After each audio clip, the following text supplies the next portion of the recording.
Welcome to the Veritas Podcast. I'm Scott Veritas. I'm here with my co-host, Ben Rebellis. We're going to talk about everything that's going on with the death of Tyre Nichols. Tyre Nichols was a 29-year-old black man in Memphis, Tennessee. As you probably know, this is a major news story, so you may already know some of this stuff, but I want to give the basic details out, especially because there is a lot of misinformation that gets out about these kind of stories when they arise. Tyre Nichols was a 29-year-old black man in Memphis, Tennessee. He was pulled over for a traffic stop. Allegedly because of reckless driving, but we've since heard from the Memphis Police Department that there isn't really evidence one way or another as to the reckless driving. Not particularly relevant because the most relevant part is that he was removed from his vehicle by 5 black police officers. He was tased, pepper sprayed, beaten pretty severely on 2 occasions, one when he was initially removed from the car, and again when he is chased down by the officers and they do apprehend him and handcuff him. He's beaten some more in the process of that second encounter. He died 2 or 3 days after his encounter with police, and because he's a black man who's been killed by police, there is very graphic video of that has since been released. Me and Ben have both seen that video in advance of today's show. You can find it on Vimeo if you want to watch it for yourself. It is very graphic. It is upsetting.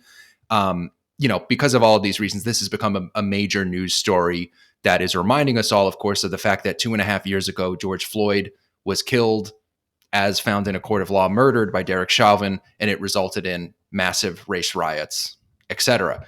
So we want to talk about this today. Obviously, a massive story.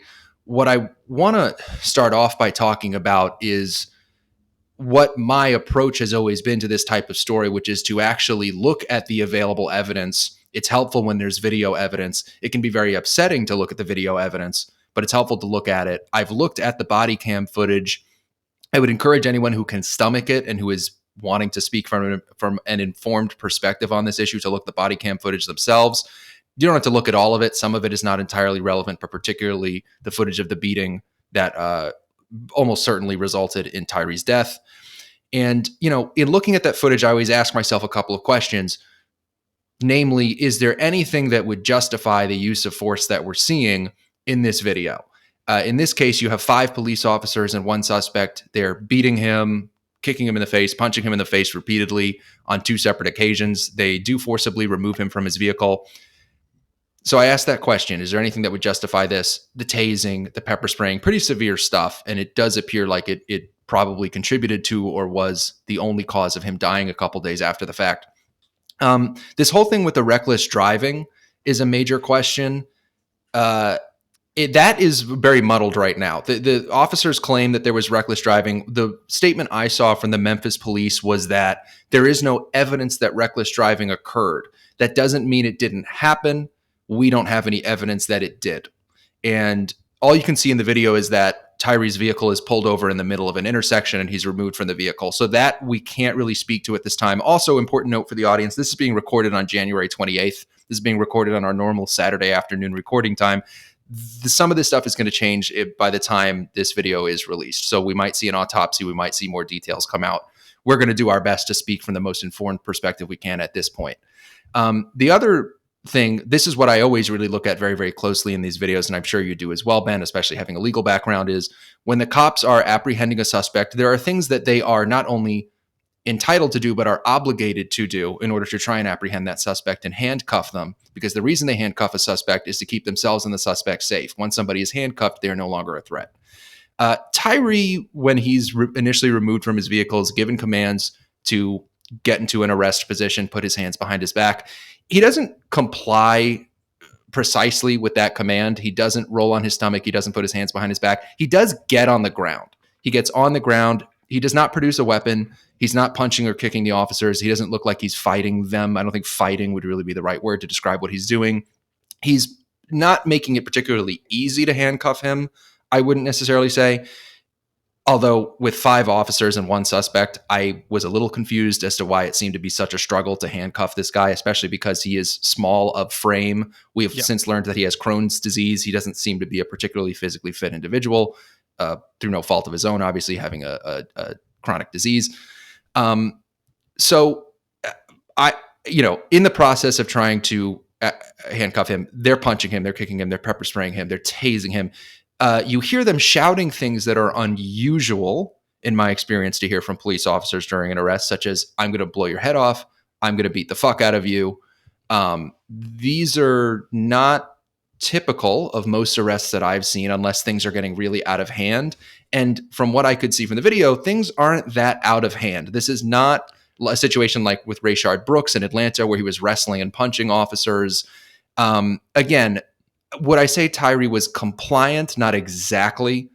But he's not fighting the officers in any visible way from the footage we've seen. We also do hear in the later part of the footage the officer saying he reached for my gun.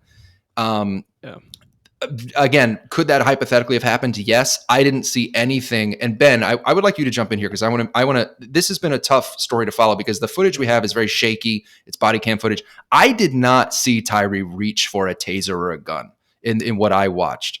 I didn't necessarily see that as well, but I think has to be a recognition of most of these body cams are like right in the middle of an officer's chest. Like they're usually clipped about here-ish.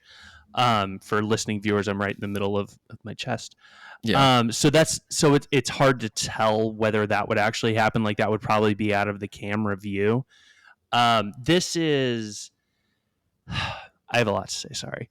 I do have some experience in this field. I watch these types of videos regularly. I mean, at least once a week, I see things like this. I see people resisting arrest. I've actually personally been on ride-alongs with the police. And in the middle of the night at 2 a.m., I've been on the side of the road when an officer tells me, like, he's pulled somebody over. I'm in the front passenger seat of his car. And he says, I'm going to go up to this car. If anything happens to you or happens to me, you need to hop on this radio right here, and here's what you need to say, right? So I've actually been in this experience where violence against police can break out, and it's visceral, like you feel it. It's nothing to be cast aside. That being said, I'm not an expert in police violence. I can't tell you what techniques to use in this every situation, but in this situation, I kind of have two major points. One is the first one is, and I know people are going to disagree with this characterization, but it really is a word that I think encompasses what happened here. This police behavior is highly unprofessional. We can talk about violence. We can talk about whatever. Unprofessional is, it seems like an understatement, but the big unknown here, and you mentioned it, Scott, is what incited this incident.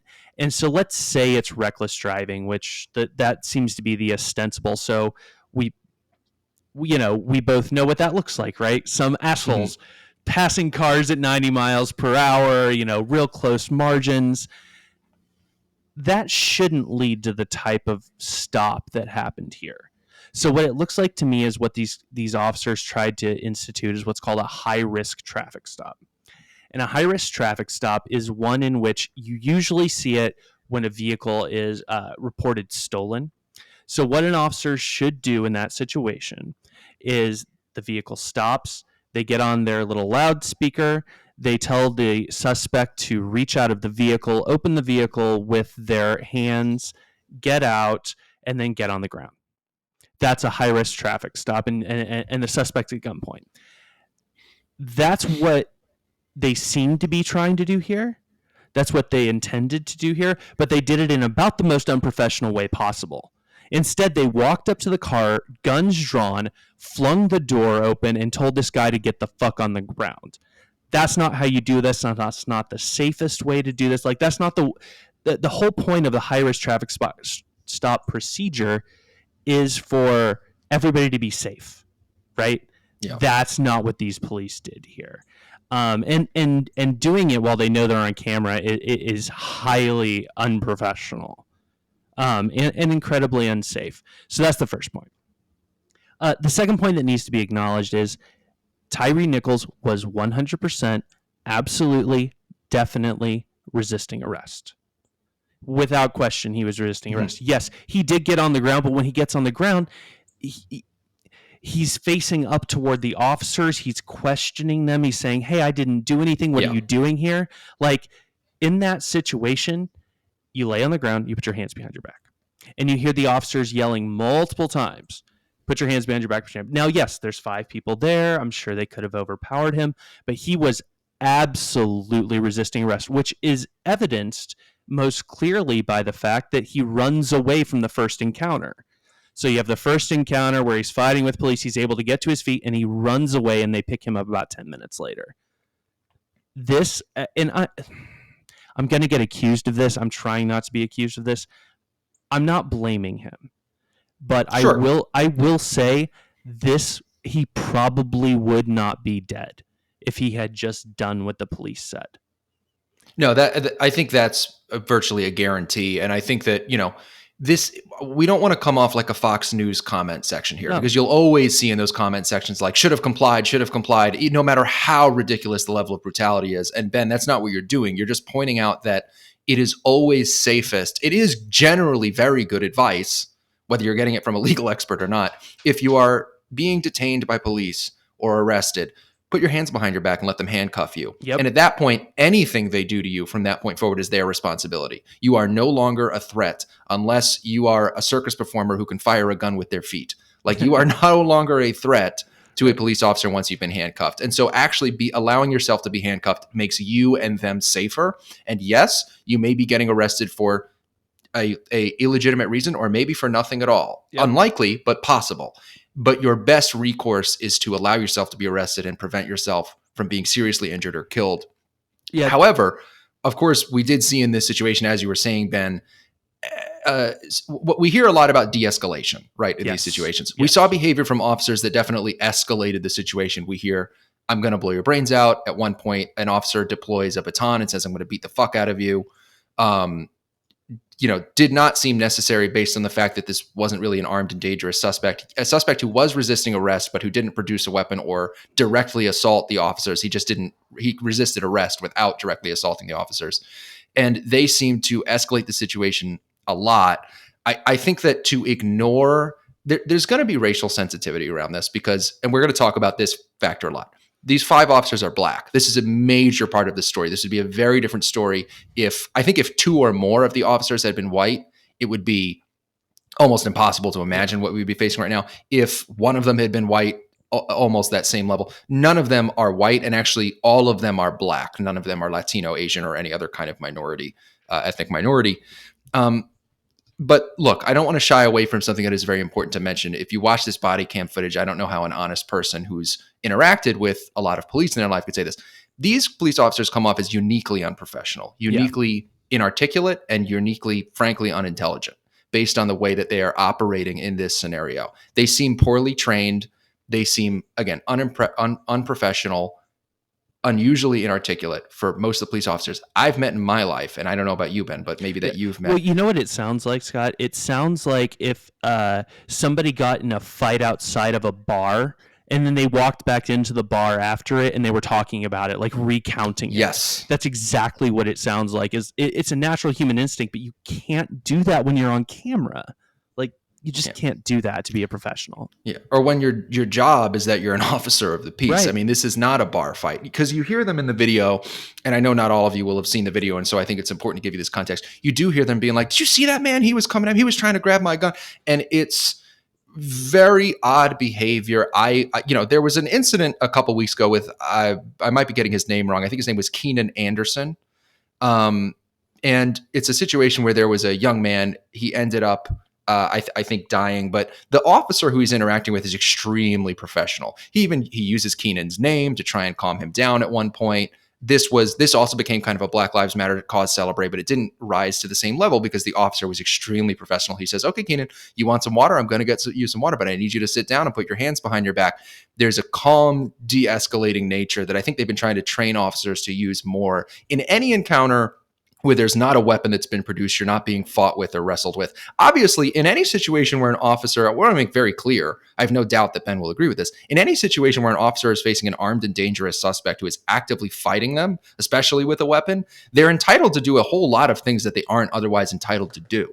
This just doesn't appear to be that type of situation. This isn't a Jacob Blake who produced a knife. This isn't a Rayshard Brooks who took one of the officer's tasers and fired it at him. This is a very different situation. And so we're taking a different approach to it than, you might expect us to on this show. This isn't a show where we're going to be pro-cop every single time one of these things happens, because these things are complicated. And clearly we're facing a situation where there was almost certainly genuine police brutality. Now, an element Go ahead, Ben. No. Yeah, and the genuine police brutality. So, one aspect I think to highlight what I noticed about this encounter is you've got the mixture of gratuitous violence with legitimate means of restraint. So the idea of the escalation of violence, the spectrum of violence that police things is you use that violence necessary to detain, right? What you've seen here is, yes, officers are trying to wrestle him to get him into handcuffs, but then you also see some like what I'm going to characterize as cheap shots. Like you see a couple like kicks while the guy's on the ground. There's at one point in the second encounter after they've caught up with him, he's standing up. You can actually see, I think it's two officers, one twice punches him in the face and the other one punches him in the face again. Then that's when he slumps over and falls to the ground. Was he handcuffed at that point? It's hard to tell from the video. I think he was. He was at very least restrained. Yeah. I think because that's from the poll cam video, and there's no audio on that, so it's hard to tell whether they're still asking whether he should get his hands behind his back. But even so, it is not a legitimate tactic of restraint to just try to get the guy detained to punch him in the face while he's standing up.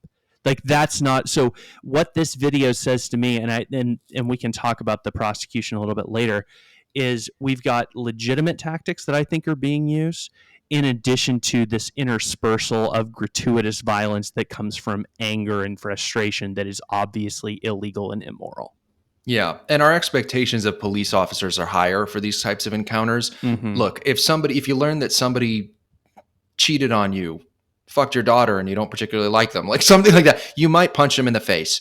We hold police officers to a different standard when it comes to this sort of thing. Just because you're mad at somebody, they ran from you. I mean, this was going back all the way back to Rodney King. This was a conversation. This is a situation that is very reminiscent of what happened with Rodney King. Rodney King led officers on a high-speed car chase and resisted arrest, but he was beaten mercilessly for several minutes after he no longer really appeared to be a threat. And of course, that was the impetus for the LA riots.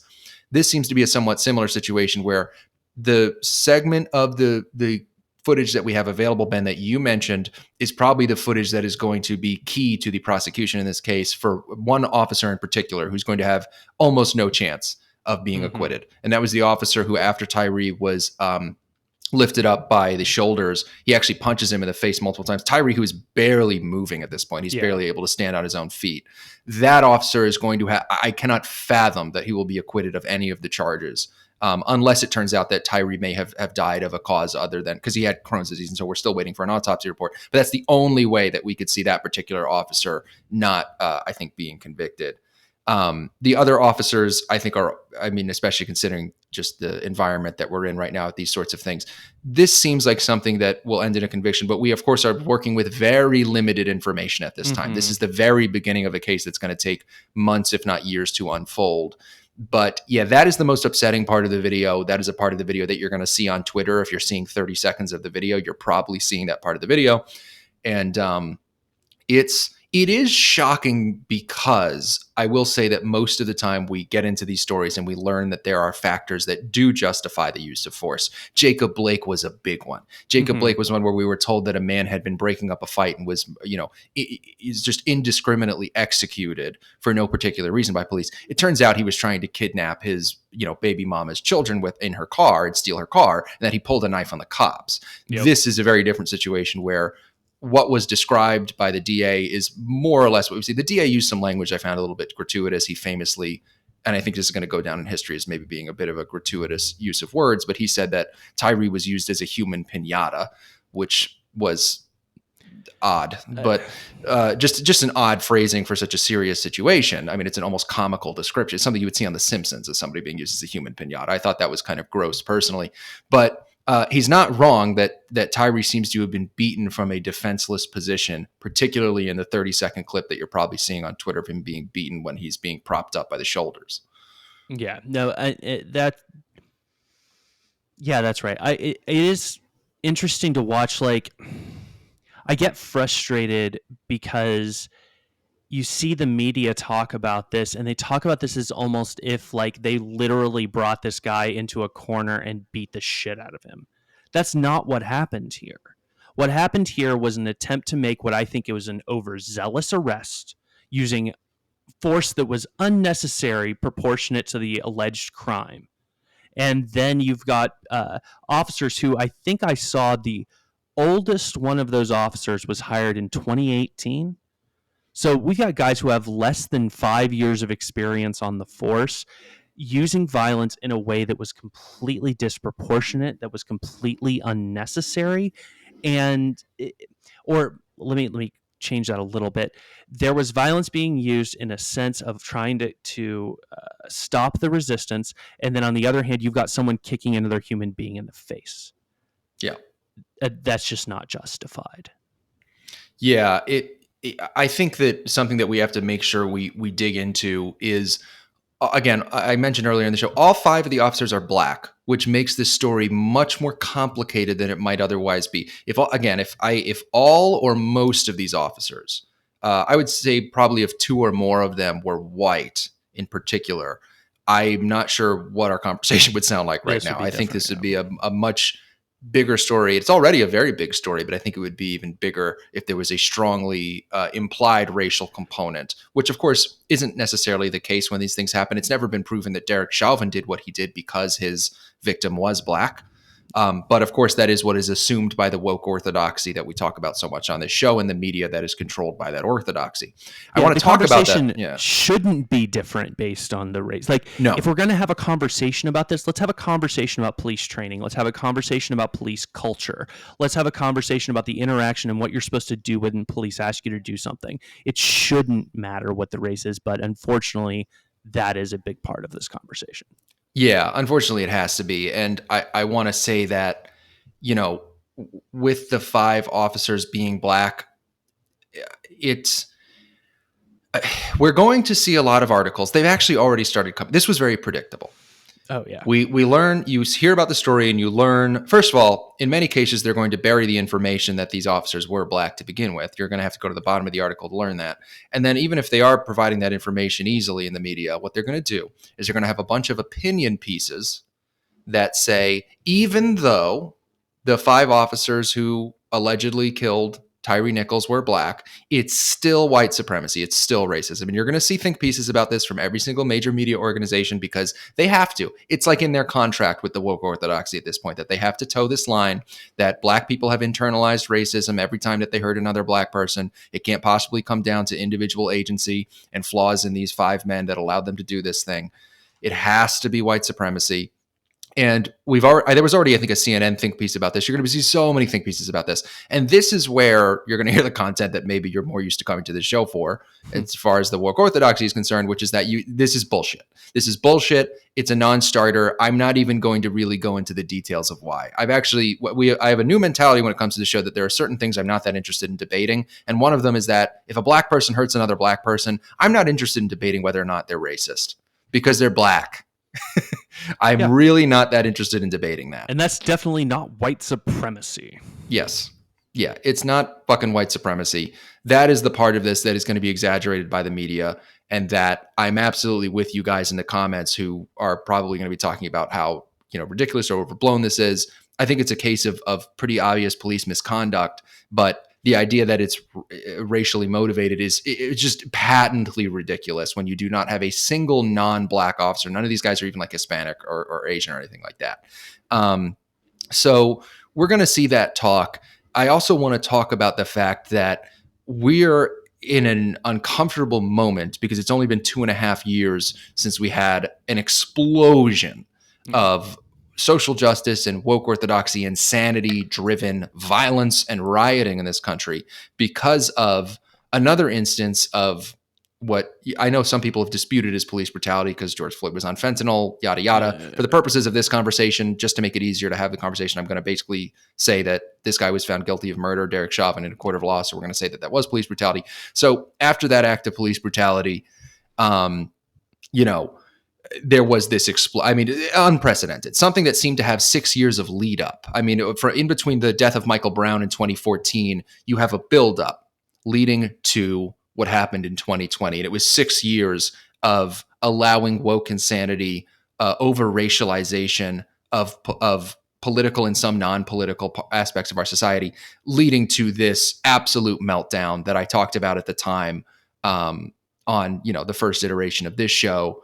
And we are all holding our breath right now because that was a truly terrifying moment. It was a moment that I don't think, it was the two moments that stick out to me as the two craziest moments during the sort of social justice uprising that we've seen of the past 10 years or so.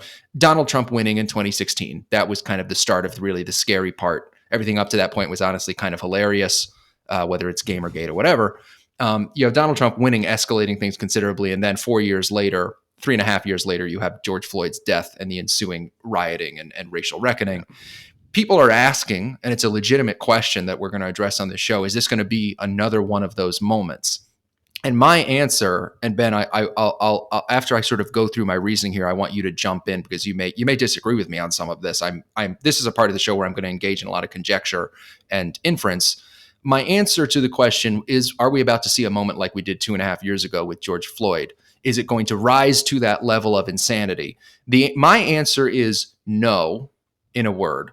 It is that we will see rioting. We will see stuff like that. We've got some dog and cat stuff going on sometimes in the background to the show. So if there's dogs barking, we apologize, but I'm sure he'll be fine. He'll be fine. Yeah. He has strong opinions on this is all. He's like, why didn't he just comply? No, I'm kidding. Yeah, he's offended just by people walking in front of my house. Anyway, but in any case, so I want to talk about that question, which is a big question and a legitimate question, which is, are we going to see what we saw 2.5 years ago? In a word, no. I think that we are going to see rioting. We've already seen some rioting where there's been information coming out in the last 24 hours that we've been seeing some rioting, particularly in warmer parts of the country, because it is very cold right now in many parts of the country. People aren't as inclined to go outside and protest and riot. The reason that I think that although we are going to see relatively widespread rioting and violence, but I don't really think it's going to reach like 80% or 70% of what we saw in June of 2020. There are multiple reasons for this. There are actually a lot of factors that go into my reasoning. One of the big ones is that, as we mentioned, all 5 officers are Black in this case. I think that for normie liberals, this is going to significantly reduce the emotional resonance of this issue. I think that for woke people, like very, very terminally woke people, they're going to continue along this. It's internalized racism. It's white supremacy. The system of policing still needs to be abolished. Look what it did to these, what I'm sure were once very noble and innocent Black men. That's what we're going to hear from the extremes. For most normie liberals, when they learn the very key piece of information, which is that all 5 of these officers are Black, they're just not going to be as inclined to go along, I think, with some of the most extreme stuff that we saw during the racial reckoning of 2020.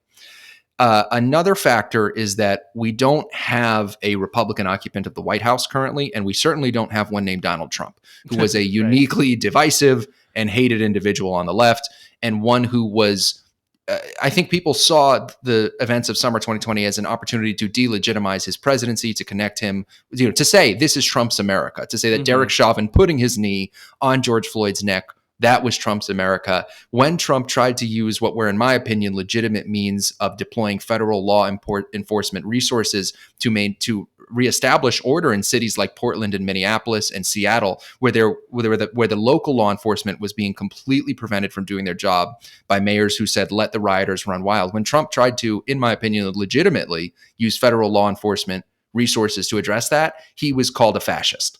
And he was called a fascist all the way up to the tune of the CNN and the NYTs of the world and these very mainstream news organizations.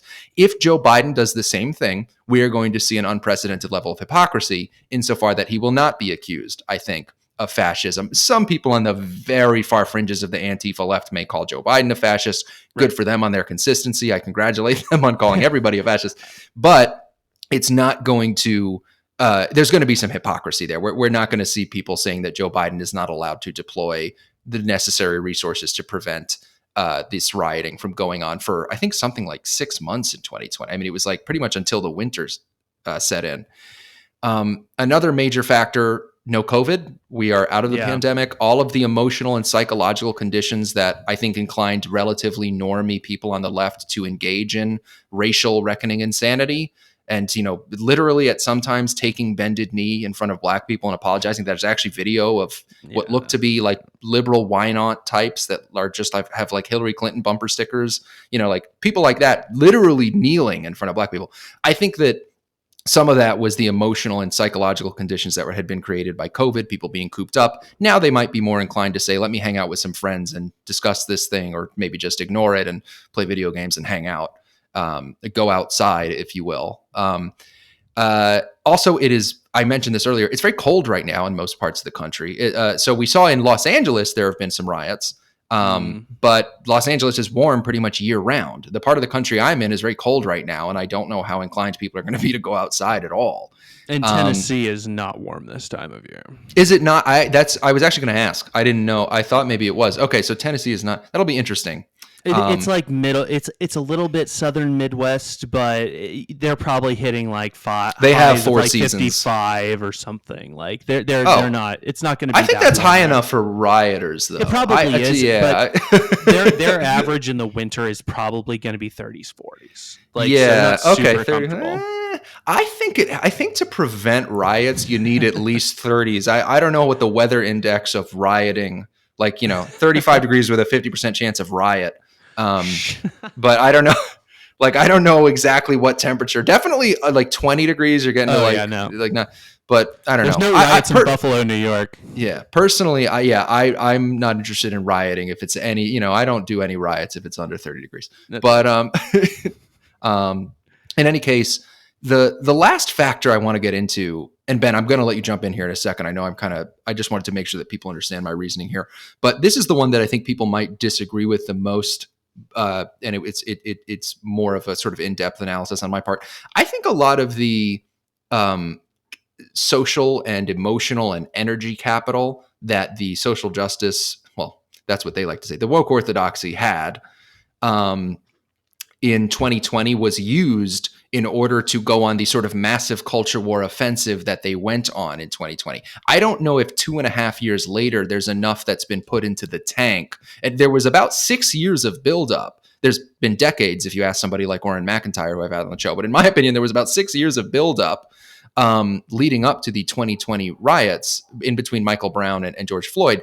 And they used so much energy because it was their moment to go on their biggest offensive yet. They also took most of the territory they could take. It's sad to say, but 95% of the cultural institutions that could bend the knee or had been holding some ground, whether it's the ACLU or the New York Times, the NFL, 95% of these institutions completely folded under the pressure of what happened in 2020.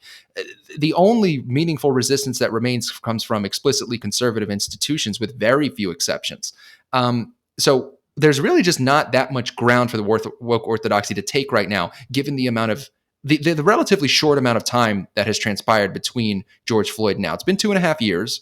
But I just can't imagine them being able to, and we'll see if I'm wrong. I could be wrong on this one. This is one that I could absolutely be wrong on. We'll see what happens. Maybe over the course of the next few days, things go completely haywire, and we will address it on the next show if that's the case. I will give you a big mea culpa, folks. But I think that in 2.5 years, they haven't built up enough in the tank to have another George Floyd moment, especially in a case where they're missing some of these key factors from before, having a Republican occupant of the White House, having a white assailant. So that's another factor that I think is going to mean that we're going to see maybe 50%, maybe 40% of what we saw in 2020. It's not going to rise to, I think, anywhere near the same level. Yeah, I don't disagree with you on any of those factors. I think that COVID, Trump, those were all big factors. I mean, we all went fucking crazy during Trump. Like, everybody went crazy. But I'm gonna key on to the last thing you said, because I think you're right. And I think, and the way I would phrase it is, I think people are tired of how often this has happened. And don't get me wrong, I'm not saying like, oh, there's this explosion of black men being killed by police. That's not true. Look at the Washington Post statistics. They're the best ones. That is not true. What people are tired of is these shootings have happened and everybody gets super mad about them, and then we find out they're justified, right? We find out, and again, I'm not saying that about Tyre Nichols. I'm leaving judgment out of that. Like, I don't know. But think of Jacob Blake, which you mentioned earlier. Like, that was a totally justified shooting, and yet we had a nation, an NBA team decided not to play because of the injustice of it? We Like, almost sent a 17-year-old child to jail because he was because a yeah, child molester who was protesting the death of Blake tried to assault him. like I think you're exactly right when you've said they've used up their capital. And not only have they used up their capital, they've used up their capital on a lot of instances in which it was not worth using, in which it wasn't justified. I say this hesitantly, but I think the populace may have become a little more media savvy. Maybe they've decided to be a little more hesitant about taking the first narrative as the truth, or at least, again, we're talking about the band of normal people. We're not talking about the crazy Yeah. lefties. We're not talking about people on the far right who have developed some conspiracy theory now that the Paul Pelosi video came out that they were having cocktails together and somebody randomly had a hammer. Whatever. Like, we're not talking about the crazy people. We're talking about normal people. I think they might have actually learned to take a second and see what's actually going on in this situation. Maybe it was Kyle Rittenhouse that taught us that. Maybe it was Jacob Blake that taught us that. But I actually think you're right that the capital that the woke have used for these types of situations has run out, and people are pretty tired of it. Yeah, I think there is a boy who cried wolf element to this, right? I mean, how many times, like, this is why, honestly, going into today's show, not that this is a particularly pleasant situation, but in some ways it's sort of morbidly refreshing insofar that I'm talking about a case of police brutality that appears to have actually been police brutality. Right. I mean, I honestly, I'll say this, unfortunately, we have reached a point, and this is a completely appropriate reaction on our part, right? Where we hear an accusation of racism and assume it's false. Yeah. Right now, we are at a point where we hear any accusation of racism levied at any institution or individual and just assume it's false by default, because it is 98% of the time. And we hear an accusation of police brutality and assume it is false, because it has been for the past 6 years since everything kind of kicked off with Michael Brown. I would say Trayvon Martin, but that wasn't technically having to do with police. So, we have seen countless situations, and only occasionally has it even been muddled. In most cases, it's been explicitly justified, the use of force. You have situations where it's a little bit more muddled. People will sometimes put Floyd into that category, more so, less so insofar as the brutality is concerned, and more so insofar as the murder charge is concerned, because of the fentanyl use, the enlarged heart, things like that. Or the racism charge. Right. Or the fact that there's no clear racism situation going on there. There was one with a man named Walter Scott many years ago. That officer did end up getting convicted of murder. That was a black man who ran away from a police officer, was shot in the back on camera, and the officers on the scene actually planted a taser next to his body. So it was a very clear case of police brutality, of possible racism, because the officer was white. Not necessarily racism, but possible racism. Other than those cases, I don't think of a specific example. There may be some, but I don't think of that many examples where we've actually been told that there's a case of brutal police brutality and possible racism, and where any of that is borne out, even possibly, in the evidence that we then receive. Kyle Rittenhouse was not a police officer, but was a situation where there are people who, to this day, believe that Kyle Rittenhouse killed black people, which did not happen. He shot 3 white guys, killed 2 of them. In his case, it wouldn't have mattered the race of the assailant, but it's just, I think this does speak to the fact that for normie leftists, and of course, obviously most people to the right, we're not inclined, I think, just 2.5 years later to have another one of those racial reckonings. I think that if you'd asked me, in 2019 or in early 2020, I would have said the preconditions are here for a true disaster moment. And people like Brett Weinstein and Peter Boghossian and ourselves, who had been talking about this for many years, were vindicated in that moment. It was not the most satisfying vindication, because it resulted in a rout in the culture war for a period of something like 6 months of unprecedented losses for lack of a better term, the right in the culture war. And we have not recovered a whole lot from that. We've seen a small rebound. You have things like the New York Times talking about, giving hormones to children in a somewhat critical way. You've seen a small rebound. The ACLU said something about allowing Trump back onto Twitter the other day that was kind of refreshing. But, we see a small rebound in some institutions, but for the most part, we see a permanent 200% increase in the overall level of wokeness Yeah. in our society since that sort of revolutionary moment in the summer of 2020. The idea that could happen 2.5 years later, is it possible? Sure, anything's possible, because it seems like the half-life for these things gets shorter and shorter every single time, these relatively peaceful periods in between the phase shifts, if you will. But generally speaking, they take at least 4 years. I think about, I guess, I think about like the Gamergate Michael Brown stuff in August of 2014. And then I guess it was only 2 years later, but that was a case where you had a scheduled election that was bound to have an impact when Trump won. And then it takes about 3.5 years for us to get to the modern day incarnation of the culture war, which is post 2020 racial reckoning. 2.5 years.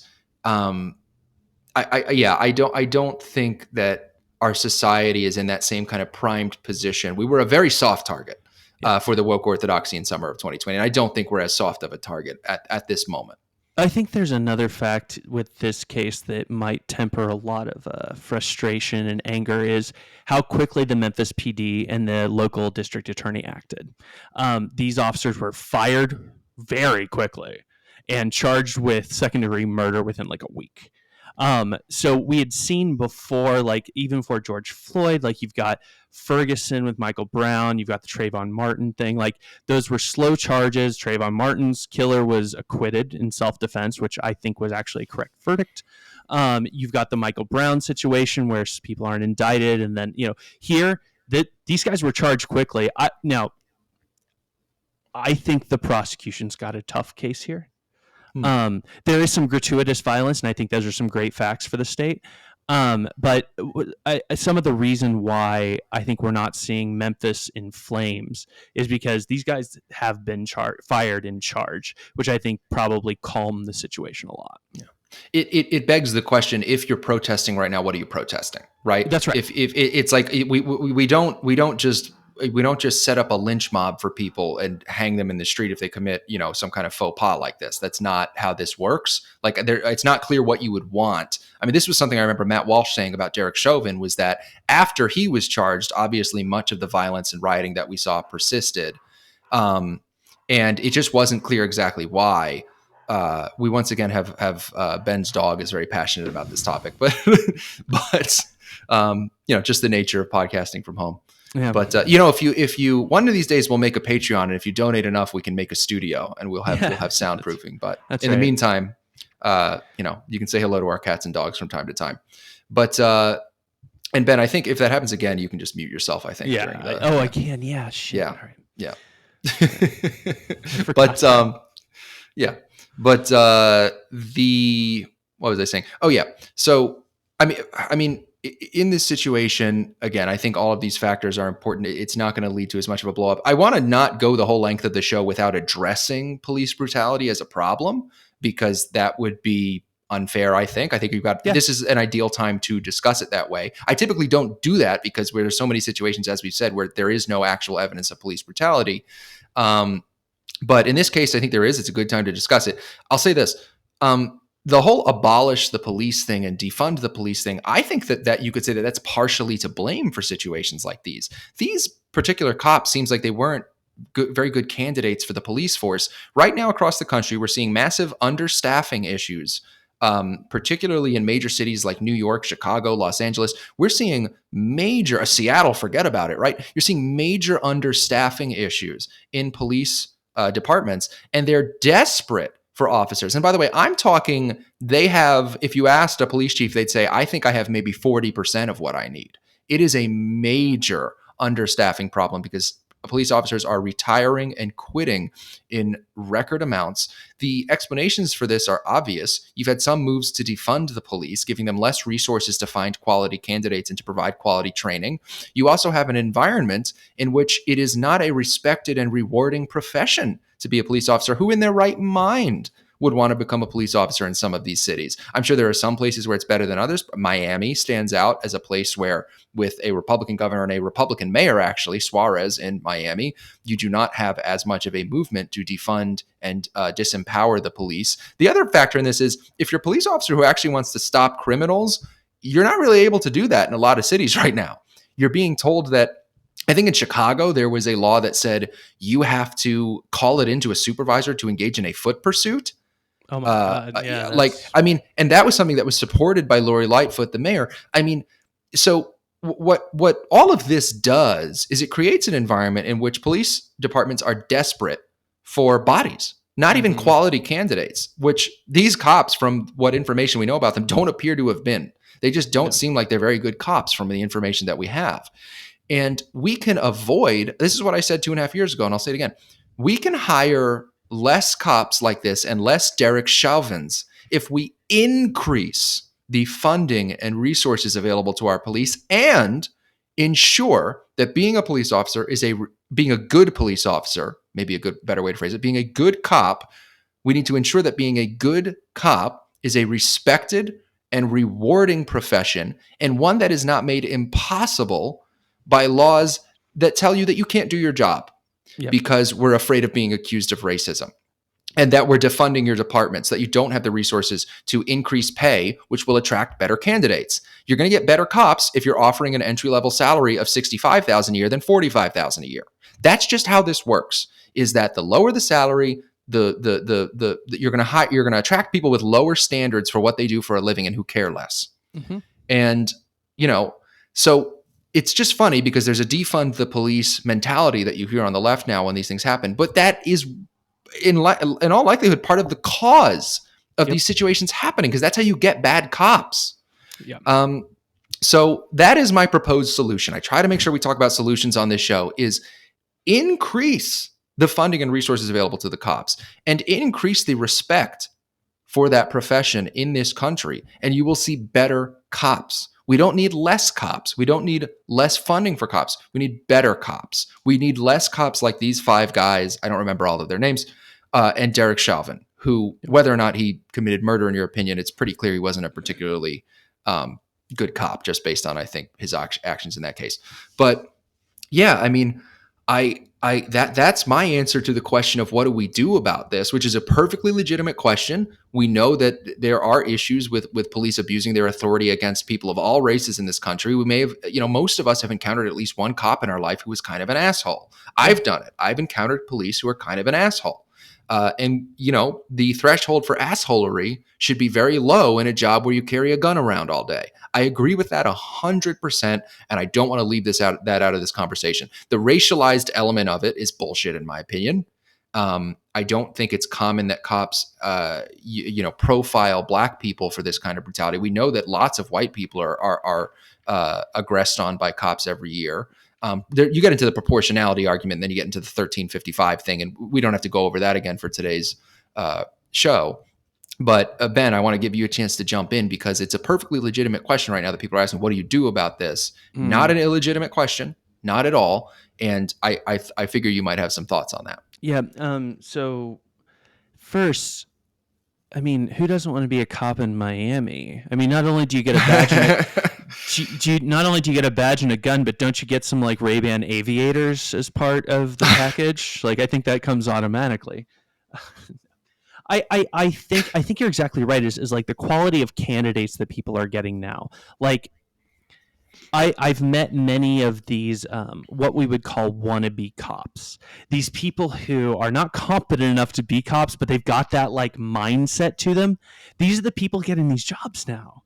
We don't want those people being cops, because all those people do is like power. I agree. I mean, again, I'm pretty anti-state. Police culture needs to be reformed.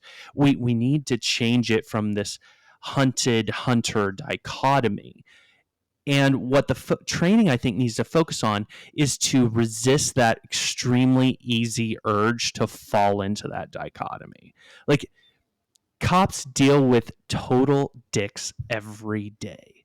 And it is so easy to just think everybody's a dick that you're going to deal with when you're in that kind of thing. I don't know how that training works. That is way above my pay grade. But certainly the training needs to move from this idea that the citizenry is just full of people that are trying to harm them, that are always committing crimes, that every crime is super serious.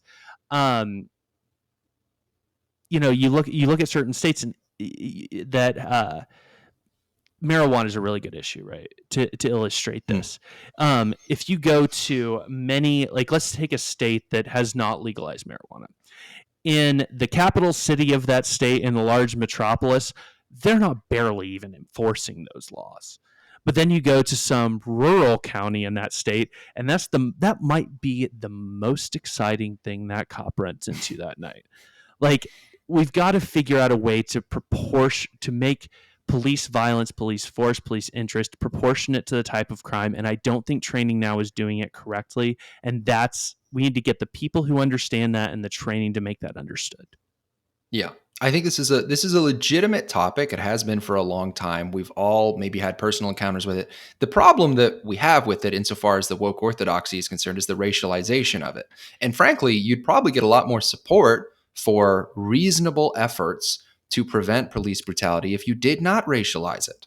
I mean, the whole reason the All Lives Matter hashtag movement thing exists is because of the over racialization brought on by the Black Lives Matter movement, or I think posted to their official Twitter account just a few weeks ago, like all cops are bastards, like happy Martin Luther King Jr. Day. Like it was, it's just stuff that it's like, this is for an organization that wants to speak for all people in theory, because the more people you can convince to be on your side, the more power you have as a movement. They sure are divisive as shit along racial lines. And so I think this is a legitimate topic. I've never, I think, on this show before said anything that would suggest otherwise. I know that police shouldn't be doing these things. It's the racialization of it that becomes an issue and that prevents anything from being done and also makes it worse. Yeah. I legitimately don't understand what these people want. Like, to put out messages from an international organization saying that all cops are bastards, please tell me what you want. Do you want there to be no cops? Because I'm sure that's not going to end up well. So what do you want by saying all cops are bastards from the Black Lives Matter national account? It makes no sense to me. Yeah. I think it's a good place to leave this story for now, because we have fairly limited information. A reminder for the audience, we're recording on January 28th. It's been 1 day since the body cam footage was released and only 2 or 3 days since this story started to get pick up coverage in the media. We'd love to hear from you in the comments about what you're thinking. You may disagree with us. You may agree with us. Either way, we want to hear from you guys. I want to briefly, on a lighter note, on a much lighter note. Let's do the lighter topic just to kind of even if it's just 10 minutes, I just want to talk about a different story. We try to always have 2 stories on this show. And if you were hoping we'd talk about this, we're going to. There was this woman on Twitch, or no, it was TikTok. It's TikTok. And she's at the gym, and she's hot. She's very good looking. Yep. And she's wearing a sports bra and some yoga shorts. So she's a hot young girl in revealing clothing. And she's at the gym, just working out or whatever. You're entitled to wear whatever you want to the gym. Doing hip thrusts. Doing hip thrusts, doing whatever. That is what she's doing. And you're more than entitled to do that. People are also entitled to look at you. It is not a fucking war crime to look at a hot girl in yoga shorts and a sports bra doing hip thrusts at the gym. And this girl produces this TikTok video where she might have been filming for hours. I don't know how long her workouts are. She looks very fit, to her credit, so she might work out for extended periods of time. And she produces this video on TikTok of her working out with a male patron at the gym in the background, guy who looks like he works out as well. Good for him. And he looks at her a couple of times over the course of the video, not for a particularly long period of time.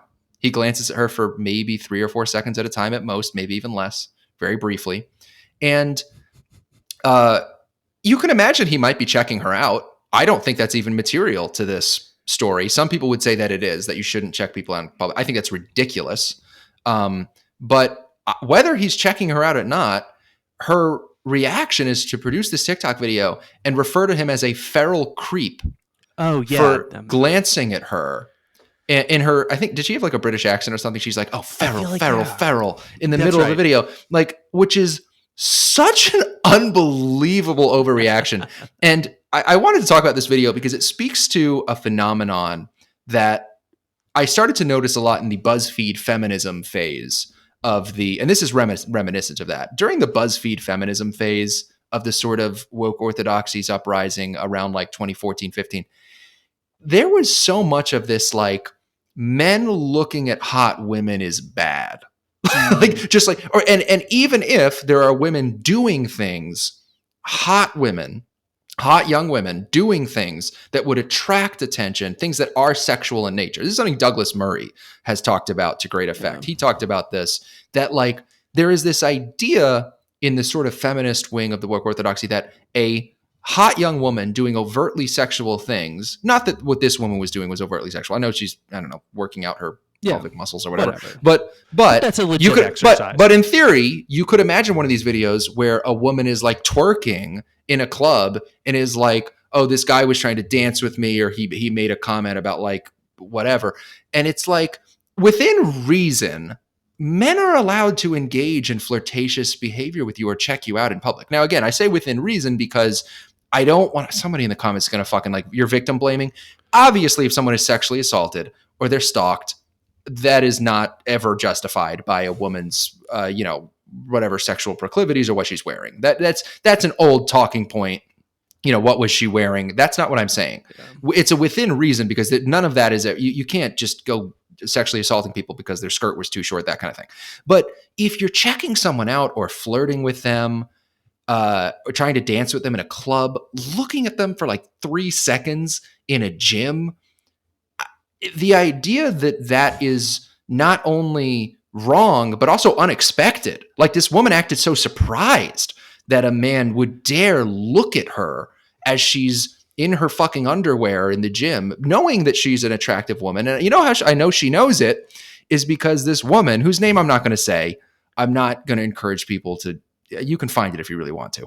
But this woman, this young lady, knows she's good looking because she has like a Fansly or an OnlyFans or whatever it's called. It wasn't OnlyFans. It was some other like generic version. Fan House. Like I am not a patron of these particular websites at this point in my life, but it's something like that. It looked like, you can see this picture of her. It's her in like a lacy underwear situation that has been shown on Twitter. And she's like, hey guys, subscribe to my Fan House, whatever it is.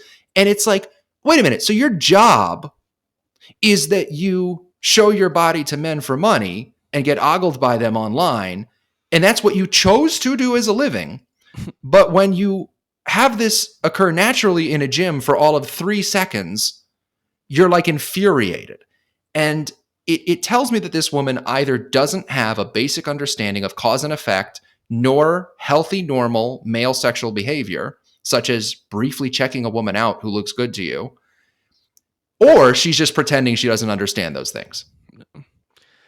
I got a few points here. First of all, how bad do hot girls have it these days? Like, that's a rough life that you've got there. God. As people look at you. That's tough. I think the Douglas Murray point is exactly right. He talks about this modern form of feminism, and he actually, I believe it's Nicki Minaj's song Anaconda, which if you get the audiobook of The Madness of Crowds, he actually reads some lyrics from Anaconda, and it is hilarious. But he makes this point that this video is like this guy being enticed. And then during the video, he actually reaches out and he touches Nicki Minaj. And then his hands are thrown away like he's committed this horrible sin. And it's like, that's the modern form of feminism, is we get to be as sexy as we want, but you stay away from that. Now, I'm not encouraging people to start touching girls. Obviously don't do that. But I think that he's got it right. And third, I would really like to advocate, stop using cameras in the gym. Please stop videoing people in the gym. I don't care if it's yourself, you're going to get other people in the background. The gym is a place where nobody's supposed to look good. I wear a headband in the gym. It looks very stupid, but it keeps the hair out of my eyes. Please don't take a video of me. Please stop taking videos in the gym. Yeah, I mean, there's not a whole lot more to say about this story. This is one where this woman was rightfully dragged pretty hard. There wasn't a lot of people defending this woman. Of course, you could find replies to her tweet that were like, oh my God, girl, I hate when this happens. And again, like Ben, like you were saying, the thing about like hard girls and the hot girls and the thing about hot girls and like how difficult their lives are, like, it's just so funny hot girls when so they're hard. like, yeah, oh my God, someone looked at me while I was playing life on very easy mode. Like, it really is just like you're playing life on easy mode, because it's like a fucking war crime when someone looks at you. Oh no. When someone looks at you because they're attracted to you. People are attracted to you, and that's such a horrible thing to experience. And it's just don't get me wrong. I deal with it every day. I deal with that unwanted female gaze all the time. And so I get it. It's tough, but I feel like it's not the worst thing in the world. Yeah. Ben and I are both taken, but we're constantly having to reject women every day as, perfect tens. Yeah, but the grocery store is rough. That fruit section conversation is awkward. Yeah, these feral women, feral, creepy women. This reminds me, there's a comic online where it's like, men, how would you feel if women treated you like this? And it's like women just giving men compliments. They're just like, you're so good at this, sweetheart. You look so handsome today. And it's funny because it's meant to like make you feel like, wouldn't it be condescending and demeaning? And every man is like, I haven't been given a compliment in 14 years. So I still remember when the girls who sat next to me in social studies said that I had a nice shirt in the 9th grade. And I'm hoping one day that I could maybe experience that again. It's like, there's something nice to me. It's like hot girls just live in a totally fantasy world where they have fucking superpowers.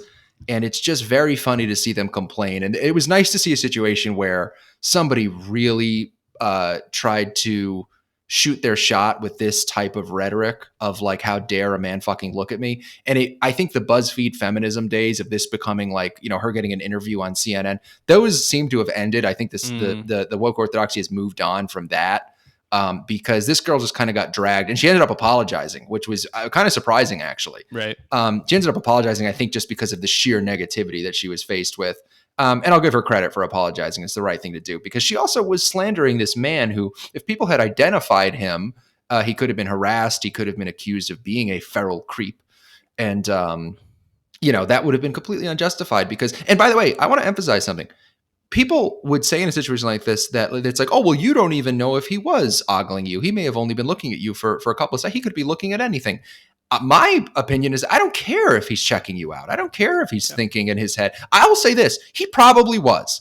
He probably was. If you're a hot girl and you're in revealing clothing in public, there are a lot of men as you walk down the street or go about your business who are looking at you for 2 or 3 seconds at a time, and they're thinking in their head, I wish I could have sex with her. That would be fun. Not only because she was hot, but she was also talking to herself. Oh, yeah. She had a camera up and was talking to seemingly nobody. That's weird. Yeah. I would look at that person. Yeah. Yeah, because there's videos of girls like doing handstands in the gym, and they're like, why is this guy looking at me? It's like, it's like they're doing yoga, but they seem to be in the downward dog pose for 30 or 40 minutes at a time. And, it's just like, it speaks to that Douglas Murray thing about just like, I'm going to do things that there's no version of reality where it would not attract attention, particularly the attention of men, any man with like a healthy, normal sex drive. And just this incredibly offended reaction, just like in that Nicki Minaj video, the Anaconda video, which you can all look up. I do remember that. It's so disingenuous. And I really want to emphasize that, like, we have to defend the right to look at ass, like within reason, guys. With this situation with this girl at the gym, like, we have to defend the right to briefly and discreetly look at ass. Like it's not a crime to look at ass for a few seconds discreetly and politely and think to yourself, I would love to have that ass. As long as you're not harassing, stalking, sexually assaulting somebody, there's nothing wrong with checking someone out. It's just the American way. It is as American as apple pie is to check out ass. And I'll leave you with that for today. We appreciate you guys being with us. Obviously, 2 very different stories, and we will cover the Tyre Nichols story as it develops over the course of the next few weeks. We'll see whether or not our predictions about what we're going to see over the course of the next few days and weeks comes true, and we will address it one way or another. If we end up being wrong, we'll give you a mea culpa on the next show. But we appreciate you guys being with us today. If you're on iTunes, please leave a 5-star review and follow the podcast. If you're on YouTube, like, comment, and subscribe. Follow me on Twitter at Scott_Veritas. Ben, you're at B Rebellis. B Rebellis. 2 L's. So follow us on Twitter if you want to hear updates about the show. And please continue to watch. We appreciate you guys being with us, and we'll see you next time on the Veritas Podcast.